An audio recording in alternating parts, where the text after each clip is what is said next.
बिस्मिल्लाहिर्रहमानिर्रहीम। अस्सलाम वालेकुम नाज़रीन, आप देख रहे हैं पाकिस्तान टेलीविजन न्यूज़। मुझे कहते हैं आरिफ मलिक। प्रोग्राम है कल, आज और कल।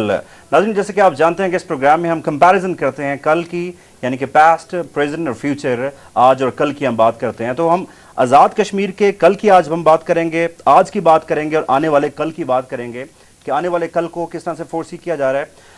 आज हम मुजफ्फराबाद में मौजूद हैं, जो कि ज़ाहिर है कि आज़ाद कश्मीर का कैपिटल सिटी है, और यहाँ पे फर्स्ट टाइम हमारे इस प्रोग्राम में चौधरी अब्दुल मजीद साहब हमारे साथ आज मौजूद हैं। आप prime minister Azad Jammu and Kashmir. Chaudhary साहब, बहुत शुक्रिया आपका। चौधरी साहब, सबसे पहले हम अगर स्टार्ट करें कि इलेक्शन प्रोसीजर था, इलेक्शंस के बाद आपने एक भारी अक्सरियत हासिल की, और अक्सरियत के बाद एक जंग शुरू हो गई थी प्राइम मिनिस्टर के लिए, और उसमें आप सर फहरिस्त थे, बैरिस्टर सुल्तान महमूद चौधरी थे, चौधरी यासीन थे, और उसके बाद सरदार कमर जमान थे, और भी काफ़ी सारे नाम थे। तो उस वक्त कुछ इख्तलाफात देखने में नज़र आ रहे थे। तो अभी इस वक्त क्या सूरत हाल है? अब 9 माह कुछ अर्सा हो चुका है आपकी हुकूमत को। जो आपने सवाल किया है, इसका हकीकत के साथ कोई तल्लुक़ और वास्ता नहीं है, क्योंकि मैं लीडर ऑफ द अपोजिशन भी था, मैं पार्लियामेंटी पार्टी का लीडर भी था, और मैं पार्टी प्रेसिडेंट भी था।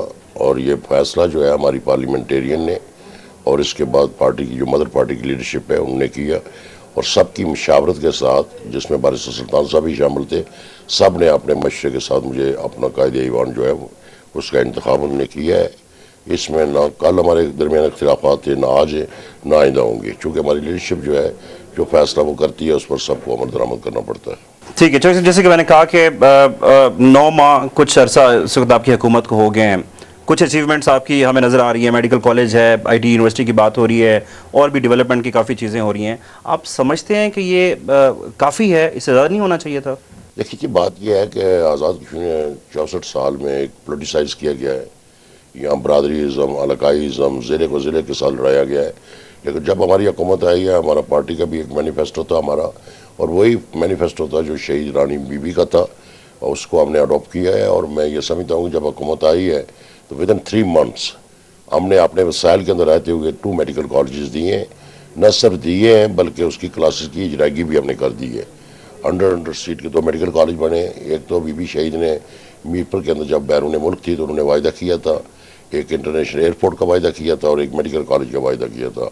तो मैं सदर पाकिस्तान का शुक्रगुजार और ममनून एहसान हूँ, वज़ीर आज़म पाकिस्तान का शुक्रगुजार और ममनून एहसान हूँ कि मेरी दरख्वास्त पर मैंने कहा जी 2 मेडिकल कॉलेज हम देना चाहते हैं, एक मुजफ्फराबाद कैपिटल के अंदर और एक मीरपुर के अंदर, जो मोहतरमा शहीद ने जो ऐलान किया था। तो बाकमाल मेहरबानी उन्होंने इस बात पर इतफाक़ किया और हमें फ़ंड्स भी दिए, और फंड्स के साथ साथ जो था हमने उस पर इम्प्लीमेंटेशन की, और अल्लाह के फजल करम से दोनों कॉलेज जो है वो मेरिट की बुनियाद पर हुए। सारे आज़ाद में कोटे को ऑब्ज़र्व किया गया है। मुकबूजा कश्मीर के अंदर हमने सीटें दी हैं, पूरे 4 सूबों के अंदर, फाटा के अंदर, गिलगित बल्तिस्तान के अंदर, और बैरून मुल्क बसने वाले तमाम जो ओवरसीज़ के लोग हैं उनको भी हमने कोटा मुख्तस किया। ठीक है चौधरी साहब, अगर मैं कंपेयर करूँ मुजफ्फराबाद को, इस्लामाबाद को, देयर इज़ नो कंपैरिजन। बड़ी सहूलियात है वहाँ पे। मुजफ्फराबाद ज़रा थोड़ा सा पसमानदा इलाका भी कह लें, फिर उसके बाद ज़लज़ले के बाद हालात यहाँ पे अजीबो गरीब भी हुए हुए हैं। ये फरमाइएगा कि आपके ज़्यादा वज़रा, आप भी ज़्यादा स्टे करते हैं इस्लामाबाद में, चूँकि चक सवारी मीरपुर तो आपका अपना आबाई घर है, आपका आना जाना वहाँ पे भी लगा रहता है। ज़्यादा प्रेफरेंस आपके वज़रा की, आपकी काबीना की होती है इस्लामाबाद में स्टे करें? देखिए जी, बात यह है कि मैं इस बात से इत्फाक़ करता हूँ आपसे कि इस्लामाबाद हमारा कोई काम नहीं है, लेकिन मैं जब पाकिस्तान के अंदर इस्लामाबाद जाता हूँ तो किसी मकसद के लिए जाता हूँ, क्योंकि सिस्टम के अंदर हमें जो है वहाँ मिनिस्ट्रीज़ हैं, हमारे फंड्स हैं, बहुत सारे मामलात हैं। इसलिए में जब काम होता है तो मैं जाता हूँ, जब काम नहीं होता तो मैं वापस आ जाता हूँ। मिनिस्टर असम तौफीक जो है वो सारी जगहों पर बैठते हैं, बाकी अजला के अंदर जाते हैं, पब्लिक से रब्ता है, पब्लिक से बात सुनते हैं हम, जो थोड़ी छोटी मोटी बात है उसको रिजॉल्व कराते हैं, और लोगों से रब्ता सिलसिला जो है वो जारी और सारी है। और मेरे मिनिस्टर जो है माजी की तरह नहीं है, सारे अपने दफातर में बैठते हैं, कोई ऐसी बात नहीं है। ना वो इस्लामाबाद जाते हैं काम के सिलसिले में, कोई काम हो, मसला एजुकेशन कॉन्फ्रेंस होगी और कोई कॉन्फ्रेंस होती है, तो जो पोर्ट फुटेज जिस मिनिस्टर के पास एक्ने की मीटिंग है, डेवलपमेंट की मीटिंग है, फाइनेंस की मीटिंग है, ऐसे मामलात में तो मिनिस्टर जो मुतल्लिक़ है उसको तो जाना पड़ता है। ठीक है, एक्ने की आपने बात की, फाइनेंस की बात की, this is the most important concern of Kashmiri. मैं स्टार्ट यहाँ से करना चाहूँगा कि अगर हम पास्ट की हुकूमतों को देखें तो वो ओवरड्राफ्ट पे चलते रहे हैं। ओडी एक ऐसी टर्म है जो शायद बच्चे को भी पता हो कि ओवरड्राफ्ट पे हुकूमत चल रही है। फरमाइएगा कि इस ओवरड्राफ्ट को ख़त्म करने के लिए आप, चूँकि पाकिस्तान पीपल्स पार्टी की हुकूमत फेडरल में है, आप बड़े कंफर्टेबल होकर उनसे बातचीत कर सकते हैं, बजट भी आ रहा है आगे, तो इस हवाले से क्या लहे अमल है आपकी हुकूमत लेकिन का? जब मैं आया तो ये तकरीबन जो वर्बल इनकी कमिटमेंट थी, ऐलानात थे, मतलब 4 करोड़ का प्रोजेक्ट इन्होंने 5,000 रुपया दे दिया, उसकी टेंडरिंग कर दी, लोग लिटिगेशन में जा रहे हैं। अब उन प्रोजेक्ट को क्लोज करना भी मेरे लिए मुश्किल है, और 77 बिलियन के इन्होंने ऐलान किए हुए हैं। फंडिंग गवर्नमेंट पाकिस्तान दे रही है हमें। जो नया बजट ला रहा हूँ अपनी चादर के मुताबिक हम कोशिश करेंगे कि financial discipline is first and last, ये हमारी तरजीहात में शामिल है। मैं कोई अब ड्राफ्ट का भी सिलसिले में नहीं है, उसको भी हमने क्लियर किया, और 3 क्वार्टर का 100% डेवलपमेंट का फंड्स हमारे पास है, और नॉन डेवलपमेंट की बजाय जो है हमारा वो भी आ रहा है। अब इसमें एक थोड़ा सा तवाज़ुन हम कायम करना चाहते हैं। I want to focus totally to development sector. मैं ज़ाती तौर पर उसमें मैं आपको बताता हूँ कि जी 8-9 माह की कारकर्दगी ये हमारी, कि ये कोआला रोड जो थी, आपने आए सराबाई रोड आए, इसका 1 बिलियन का टेंडर हुआ है, NHA ने किया है, और ये भी हुकूमत पाकिस्तान से मैंने दरख्वास्त की थी, उन्होंने दी है। 10 बिलियन जो है लोअर टोपा टू मुजफ्फराबाद जो है उसका भी NHA जो है वो उसका ले रही है, टेंडरिंग कर रही है। इसके बाद में दीरकोट रोड थी, दूसरे सरदार अतीक साहब वाली जी, इसके बाद गुईनाला रोड है, बेशुमार रोड्स हैं जिन पर हमने काम शुरू किया है, और जून जुलाई तक कुछ इम्प्लीमेंटेशन हो जाएगी, 100% उस पर अमल दरामद हो जाएगा। पहले मैं NFC अवार्ड्स और एक्ने की मैं बात करना चाह रहा हूँ कि ये बड़े इंपॉर्टेंट फोरम्स हैं कि जिसमें काउंसिल ऑफ कॉमन इंटरेस्ट भी है, तो ये फरमाइएगा कि इसमें आज़ाद कश्मीर का शेयर कहाँ से निकाला जा सकता है, या पॉसिबल है भी या नहीं है? देखिए, इसमें जो शेयर है, जो डिसेंट्रलाइज हुई है पावर, प्रोविंशियल ऑटोनॉमी हुई है, आपको तो कुछ नहीं मिला उसमें से? हम ये चाहते हैं कि हमारा तो सेंटर के साथ अलग है, वी नॉट ए प्रोविंस, हमारा सेंटर के साथ अलग है। उसमें जो फंड्स हैं उसमें मुख्तस किए गए हैं हमारे सेंटर के अंदर, जो आज़ाद कश्मीर को एड देते हैं हमें, उसमें हमें कोई ऐसा प्रॉब्लम नहीं है। ठीक है, मतलब उसमें आपको नहीं चाहिए, उसमें से शेयर चाहिए नहीं, NFC अवार्ड्स में नहीं जाएंगे आप। अच्छा, सरदार अतीक साहब की आपने बात की, सरदार अतीक साहब की मुझे एक तकरीर याद आ रही है कि जब इंतखाबात ख़त्म हुए, बड़ी धुआंधार किस्म की तकरीर उन्होंने मीरपुर में की एक चौक शहीदा के मुकाम पे, और वो कंपेयर करें और आजकल भी उनका तकरीबन वही स्टैंड होता जा रहा है कि डेवलपमेंट का काम नहीं हो रहा, तहरीक आज़ादी कश्मीर के हवाले से कोई काम नहीं हो रहा, तो बीच का प्रोसेस ज़रा कुछ बेहतर रहा था। थोड़ा सा हमारे व्यूवर्स को बताइएगा कि ये एक्चुअली है क्या सिलसिला? सरदार अतीक साहब जो है, उनके वालिद मोहतरम की मैं बहुत इज्जत करता हूँ, मुजाहिद अवर सरदार मोहम्मद अब्दुल खान साहब की मैं नहीं करता, पूरी रियासत के लोग करते हैं। हमारी रियासत का उनका एक अपना एक कद काठ है सियासत के अंदर, बहुत ही काबिल इज़्ज़त, काबिल एहतराम है। उन्होंने आज़ाद कश्मीर की आज़ादी के लिए, मसला कश्मीर के बारे में उसने बहुत पोलिटिसाइज़ किया, इंटरनेशनलाइज किया। जो खिदमात हैं उनको अमाउंट करते हैं। जहाँ तक सरदार अतीक साहब का तल्लक है, वो अपोजिशन में बैठे हुए हैं, तो बैठे हुए जो कुछ तनकीद करते थे मैं सुनने के लिए तैयार। अच्छा, बैठे कहाँ हुए, ये तो हमारे व्यूवर्स को बता दें, अपोजिशन में, हुकूमत में, असेंबली के अंदर ही आते हैं, कभी आते हैं कभी आते ही नहीं है वो। तभी तक तो काफ़ी इजलास हमारे हुए हैं, उसको मिस ही कर रहे हैं। लेकिन मेरी मफामत जो है वन वे भी चलेगी, मैं चलाने के लिए तैयार हूँ। मैं ये चाहता हूँ, जो बेसिकली आपसे मैं अर्ज करना चाहता हूँ, these are core issues. First issue is that Kashmir का मसला है हमारा, जो कोर इशू है हमारे। ये डेवलपमेंट दिस एंड दैट जो है ये सेकेंडरी चीज़ें हैं। इसमें सारी पार्टियों को मैंने इत्मीनान में रखा है, सारी पार्टियों से मुशावरत हो रही है, ऑल पार्टी हुर्रियत कॉन्फ्रेंस के तमाम दोस्तों से हमारी मुलाकात हो रही है। मैं खुद भी बैरून मुल्क गया हूँ, बाकी डेलीगेशन में हमारे जा रहे हैं, और मैं ये समझता हूँ कि उस पर बारे में काम हो रहा है। अब डेवलपमेंट का इंफ्रास्ट्रक्चर जो अर्थक्वेक के बाद तबाह बर्बाद हो गया था, उधर से मंगला रेज हो रहा है हमारा, ये बहुत सारे इश्यूज थे जो मुझे विरसे में मिले। लेकिन उस पर भी मैं आपको कहना चाहता हूँ कि जो 4 साल से इम्पाउंडिंग ऑफ द डैम नहीं हो रही थी, जहाँ 20-25 बिलियन लॉसेज हो रहे थे पाकिस्तान के अंदर, इस डैम के पानी को भरना, टैंक को ना भरना, वो मैंने उनको टेस्ट किया। चाइनीज़ फर्म थी, वो जा रहे थे कंट्रैक्टर, उसकी टेस्ट कराया, उसमें इम्पाउंडिंग मैंने कराई, और उसमें एक दानगली ब्रिज था जो हमारा बहुत ही एक्यूट, जो पाकिस्तान के साथ लिंक करता था, वो भी प्राइम मिनिस्टर पाकिस्तान ने किया। इनॉग्रेशन कराई हमने, डैम की इनॉग्रेशन कराई मैंने। जिस वक्त अयूब खान का दौर था उस वक्त पता है आपको लाठीचार्ज और कितनी लाशें गिरी थी। लेकिन यहाँ बड़े पुरअमन तौर पर लोगों ने पाकिस्तान की बका, पाकिस्तान की सलामती, पाकिस्तान की माशी हालात को बेहतर बनाने के लिए रियासत के लोगों ने पहले भी कुर्बानी दी है और आज भी वो कुर्बानी दे रहे। इसलिए अगर कोई देखे, आंखें खोले, तो उसे महसूस करना चाहिए कि क्या किया मैंने। इसके लिए रियाम ब्रिज था वो दिया। फिर हमने जो जितने भी मुतासरीन मंगला डैम के लोग थे, पर प्लाट जो था तकरीबन 27 लाख रुपया डेवलपमेंट का लेकर चार्जेस होते थे, वो भी सदर पाकिस्तान का मैं शुक्रगुजार हूँ, ममनून एहसान हूँ कि उन्होंने फ्री ऑफ कॉस्ट दे दिए प्लॉट सारे के सारे। अब न्यू सिटी जो है वो डेवलप हो रही है। ठीक है, मुतासरीन आपको मुतमईन नजर आ रहे हैं? मुतमईन है, देखें Being the head of the state, हर चीज़ को हम 4 आदमी बैठे हुए हैं, हर आदमी की अपनी अपनी राय। जनरली कोई ऐसा इशू नहीं है। मैं मुतासरीन मंगला डैम की मैं इस हक में था, आज भी हूँ, कल भी हूँगा कि पाकिस्तान के इंटरेस्ट के लिए अपने आबा अजदाद की कब्रें अगर हमने डुबोई हैं तो पाकिस्तान ने भी कश्मीर के लिए बहुत लॉस की है। पाकिस्तान मेरा वतन है, पाकिस्तान मेरा मुल्क है, उसके लिए जो सेक्रीफाइस दी है ये टोकन के तौर पर हमने दी है, कोई बड़ी सेक्रीफाइस नहीं है। लोग 100% मुतमिन है, उनकी आबादकारी का मसला है, उनको आबाद कर रहे हैं हम लोग।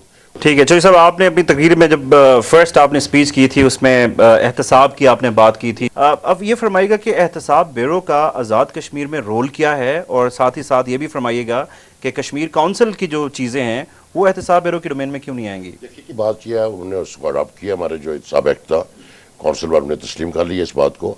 और जहाँ तक एहतसाब अकाउंटेबिलिटी का तल्लक है वो रेफरेंस हो रहे हैं, आस्ता आस्ता हम प्रोव कर रहे हैं। हम किसी को गैर ज़रूरी तौर पर तंग नहीं करना चाहते, गैर ज़रूरी तौर पर किसी की इमोलेशन नहीं करना चाहते। जो इसमें मुजरम पाया गया, उसने जुर्म का इर्तिकाब किया है, उसको करार वाकई सजा दी जाएगी। अभी एहतसाब ब्यूरो बिल्कुल खुद मुख्तार है, हमारी तरफ से कोई कदगन कोई पाबंदी नहीं है। मैं ये चाहता हूँ कि अभी वो कह रहे हैं जनाब, मैंने ये बात कही थी, आज भी ये बात कहता हूँ कि करप्शन जो है ये 60 साल से करप्शन होती रही है। ठीक है, मैंने ये बात कही थी अगर मैं करप्शन नहीं करूँगा, मेरी काबीना करप्शन नहीं करेगी तो कोई ब्यूरोक्रेट करप्शन नहीं करेगा। हमने इस बात का ऐद की है। अल्लाह के फजल करम से मैं ज़्यादा तो बात नहीं करना चाहता, लेकिन आज भी मैं ये चैलेंज करने के लिए तैयार हूँ। अगर कोई इल्ज़ाम है करप्शन का तो I am ready to appear before the एहतसाब कोर्ट।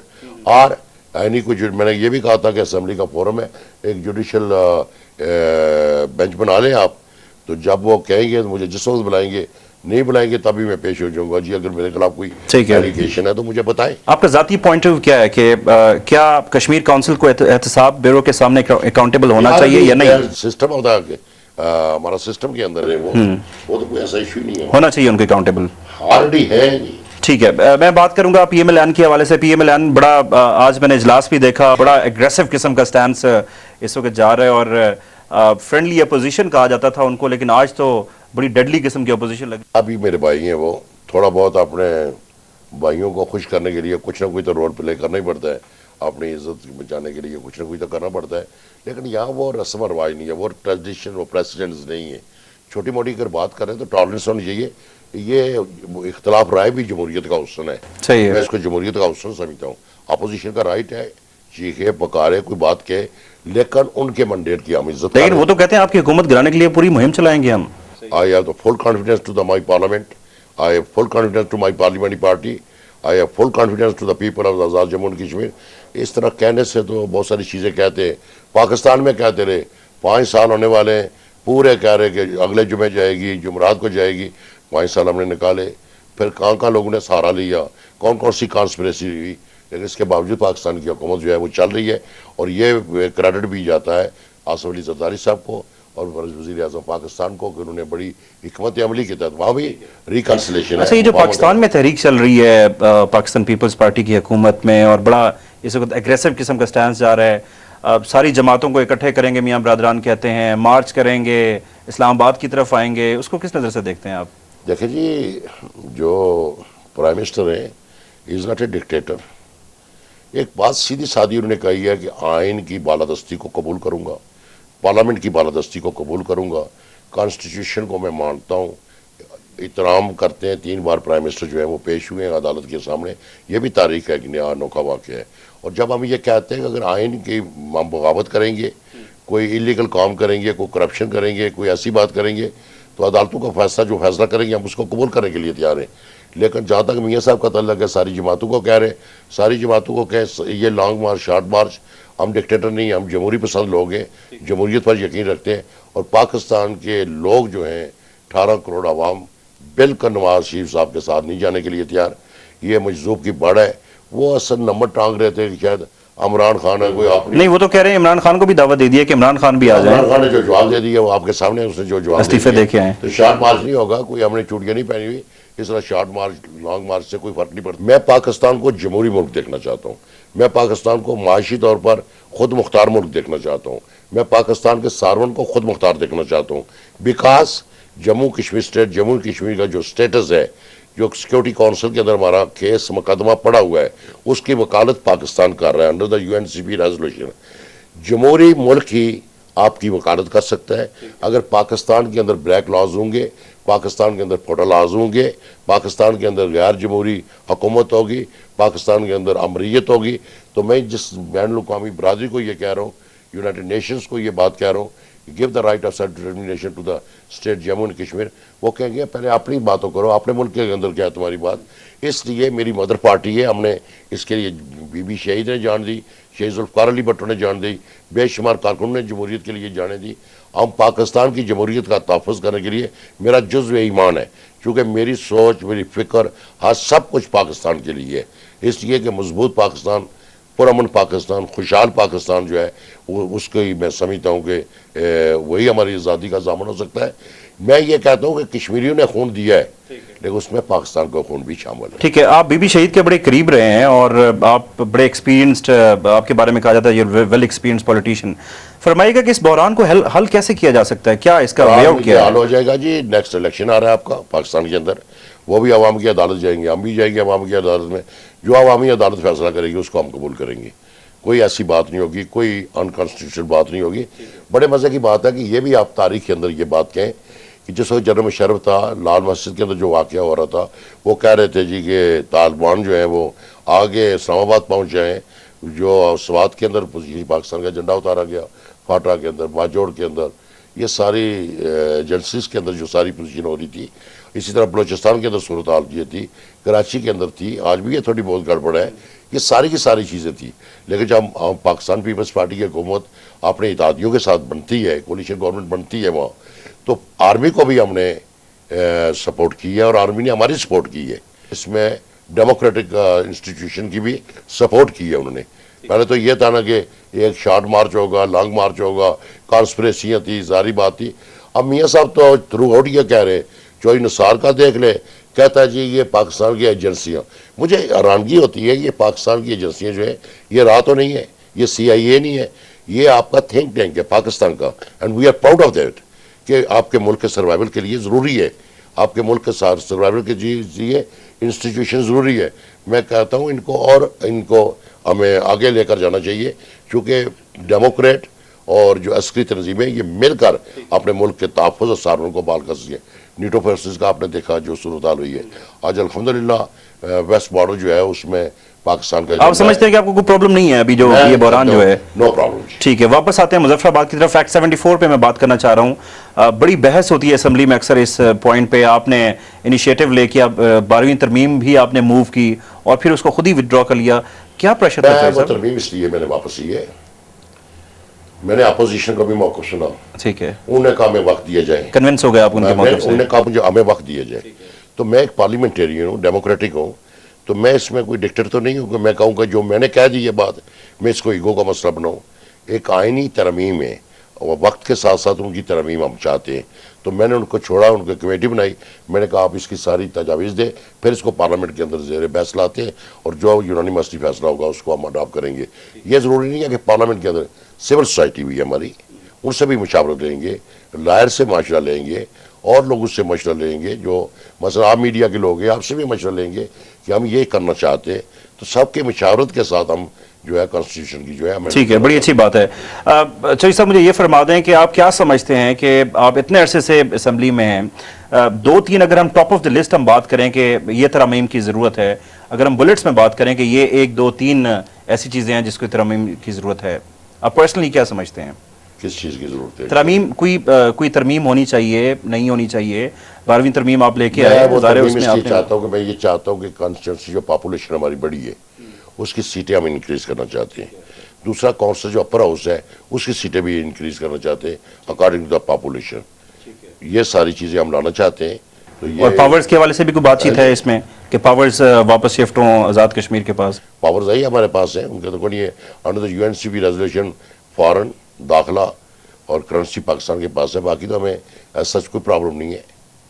ठीक है, I very much independent prime minister under 1974 पार्लियामानी निज़ाम है, यहाँ प्राइम मिनिस्टर है, यहाँ सुप्रीम कोर्ट है, यहाँ प्रेसिडेंट है, स्पीकर है, पार्लियामेंट है, इससे ज़्यादा क्या होना चाहिए। ठीक है चौधरी साहब, कश्मीर के बारे में कहते हैं कि जन्नत नज़ीर है और इट्स लाइक ए पैराडाइज। अगर हम बात करें कि खुद कफील अगर आप होना चाहें तो यकीनन आपको भी इस बात का पता है कि सियाहत के बहुत सारे यहाँ पे मौके हैं, हाइड्रल का एक बड़ा पोटेंशियल यहाँ पे है, और फिर उसके अलावा और भी बहुत सारी ऐसी चीज़ें हैं। तो इन सारी चीज़ों के लिए क्या कर रहे हैं कि आप खुद कफील हो जाएं?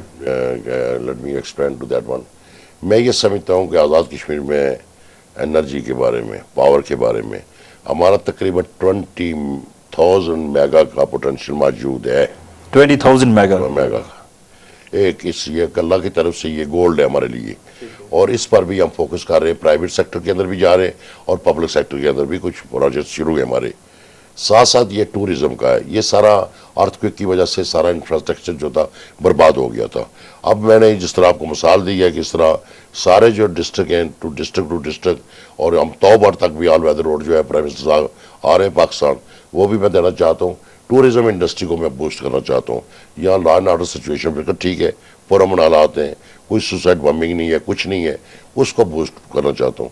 जो हैवी मेगा प्रोजेक्ट्स है उसके मैं फिर उसी तरफ आता हूँ कि हमें उस पावर की ज़रूरत है, मुझे बिजली की ज़रूरत है। मैं इंडस्ट्रीज से बात की है जो मेजर मेगा प्रोजेक्ट लाना चाहते हैं। ठीक है, साउथ में मैं ओवरसीज को कैसे अट्रैक्ट कर रहे हैं, चूंकि आपके खुद बड़े लिंक्स तो हैं उसमें उनको ये कह रहा हूँ कि उनके साथ मेरा एग्रीमेंट हो रहा है, टैक्स फ्री जोन करा दे रहा हूँ, इसके बिजली 50% उनको फ्री दे रहा हूँ ताकि वो इन्वेस्टर यहाँ आए। जो इससे बिजली होगी तो देंगे ना? बिजली हमारी हो जाएगी इंशाअल्लाह ताला, 2 साल के अंदर अंदर हमारी बिजली इस पोजीशन में होगी। आज़ादी में 350 मेगा की ज़रूरत है, मैक्सिमम 100 मेगा हमें और चाहिए for the industries, heavy complex जो बनाने के लिए, हैवी प्रोजेक्ट लाने के लिए। उसमें बेरोज़गारी है, हमें रोज़गार भी मिलेगा और उसमें माशरत जो है वो आगे बढ़ेगी। इसके बाद में बाकी जो टूरिज़्म का मैंने आपको पहले वजाहत कर दी है, हमने कोशिश की है, फॉरेस्ट महफूज करना चाहते हैं। फिर हमारे पास मदनियात है, मदनियात है, वाइट गोल्ड भी है, और इसमें अल्लाह की तरफ से इन पहाड़ों में सोना ही सोना है। तो चाहिए सब कौन एक्सप्लोर करेगा इन सारी? ये हमने कनेडियन को एक दी है, फर्म को दी है, उन्हें लिया है तकरीबन 20-25 अरब रुपए का एक प्रोजेक्ट दिया। बाकी पार्टीज भी आ रहे हैं, उनके साथ हमारी नेगोशिएशन जारी है। तो मैं कोशिश करूंगा कि उस सेक्टर के अंदर हम दें और अपने सेल्फ जनरेट करें। हमने फिर अभी ये वाटर यूजेस आपके जो है नीलम झेलम का प्रोजेक्ट है उसमें भी दे रहे हैं, मंगला का है हमारा, उसमें भी हमें अपने सेल्फ फाइनेंस के तौर पर हम आगे बढ़ रहे हैं। बाकी बैरून मुल्क हमारे लोग हैं, उनसे भी मैंने रिक्वेस्ट की है कि आएँ इंडस्ट्री लगाएं। अगर लोगों का कॉन्फिडेंस बिल्ड करने में हम नाकाम रहे, थ्रू आउट जब लोग आना चाहते थे यहाँ तो उनको कोई उस तरह पिजराई नहीं मिली, ठीक है, उनके साथ धोखा किया गया, चीट किया गया। तो अब मैं महसूस कर रहा हूँ कि अल्लाह के फजल करम से वो बात यहाँ नहीं होगी। मैं एक बात और आपसे शेयर करना चाहता हूँ। मैं ये शेयर इसलिए करना चाहता हूँ कि अब यह वो लोग कहते हैं कि इशू बनाते हैं। मैं पावर एनर्जी में वहाँ मीटिंग थी आपके लाहौर, तो मुझे अफसोस हुआ कि पंजाब के शहबाज शरीफ जो है फैसलाबाद और लाहौर से बाहर ही नहीं जा रहे थे। मुझे नहीं पता चला कि एक पाकिस्तानी के तौर पर वो बात कर रहे हैं। मेरी इंडस्ट्री बंद होगी, मुझे बिजली दे दो, कोई कह रहा है मुझे दे दो, कोई कह रहा है मुझे दे दो। मैंने वहाँ भी ये कहा कि आपने पाकिस्तानियत की बुनियाद पर, कौम की बुनियाद पर सोचें। अगर मैं अंधेरे में रहता हूँ तो अगर पाकिस्तान रोशन होता है तो मैं अपना अंधेरा कबूल करने के लिए, ठीक है, सबको सैक्रिफाइस करना चाहिए। सही, नेशन सोच डेवलप करनी चाहिए। मैंने तकरीबन 50 बिलियन के लगभग जो प्रोजेक्ट्स मेगा प्रोजेक्ट्स है वो लाए मैंने यहाँ, और इसके बाद जो अर्थक्वेक का जो थे उनकी लायबिलिटी थी, कॉन्ट्रैक्टर की लायबिलिटी थी, वो सारी लायबिलिटी हमने अदा की है। बाकी जो शेल्टरलेस से लोग, स्कूल नहीं थे आपके, तो अभी 2-2.5 लाख बच्चा खुले आसमान तले बना हुआ है, बैठा हुआ है, उसमें भी फंड रिलीज करा रहा हूँ, लोगों की आबादकारी करा रहा हूँ। यहाँ सैटेलाइट टाउन जो था मैंने नया अभी बनवाया उनके लिए, लोगों की आबादकारी के लिए कोशिश करें। तो मेरा कहने का मकसद ये है कि हमारा एक नुक्ता नज़र है। मैं अल्लाह से ये दुआ करता हूँ, और मेरी कोई, मैं फिर रिपीट करता हूँ, ये बीबी शहीद के सदक़े और शहीद जुल्फ़िकार अली भट्टो के सदक़े जो है यहाँ हम चल रहे हैं। ये उनकी मेहरबानियाँ, शफ़क़त, प्यार जो उन्होंने हमें दी है, इसलिए कि अल्लाह से दुआ करते हैं। मैं अपने बारे में यही बात कह सकता हूँ कि हम जब तक जिंदा हैं उस नस्ल दर नस्ल पाकिस्तान पीपल्स पार्टी के साथ है, गढ़ी खुदा बख्श के साथ है, उन मज़ारात के साथ है। नाज़रीन, ये था हमारा प्रोग्राम। चौधरी अब्दुल मजीद साहब के साथ हमने किया एक्सक्लूसिवली। मुजफ्फराबाद में मौजूद थे, बड़े कॉन्फिडेंट हैं, डेवलपमेंट प्रोसेस के हवाले से कह रहे हैं कि जो तरक्याती काम है उस पर फोकस रखेंगे और इसके अलावा जो फाइनेंशियल इशूज़ थे उन सारे इशूज़ को रिजॉल्व करेंगे। आरिफ मलिक को मुजफ्फराबाद से इजाज़त दीजिए, अपना ख्याल रखिएगा। नेक्स्ट प्रोग्राम में मुलाकात होगी। टिल देन, खुदा हाफिज़।